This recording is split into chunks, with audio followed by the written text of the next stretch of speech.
ఇవాళ పొద్దున్నే మా ఆయన ఏమే భార్యల దృష్టిలో భర్త అంటే ఎలాంటి ఉద్దేశం ఉంటుంది? అదేంటండి అలా అడిగారు? అడిగారు కాబట్టే చెప్తున్నా. ప్రపంచంలో అందరికంటే మంచివాడు, అలాగే అబద్ధాలు చెప్పనివాడు, స్వార్థం అంటే ఏంటో తెలియనివాడు, ఎప్పుడు గొప్పగా ప్రేమించేవాడు అని అనుకుంటున్నానండి అన్నాను. అవునా?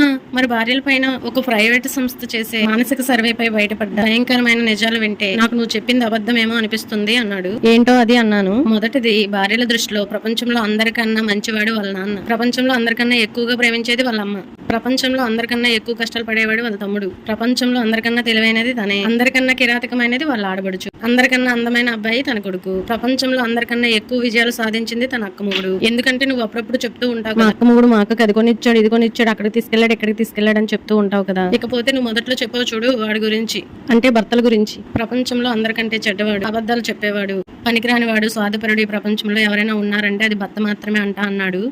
వీడియో నచ్చితే లైక్ చేసి సబ్స్క్రైబ్ చేసుకోండి. Thank you.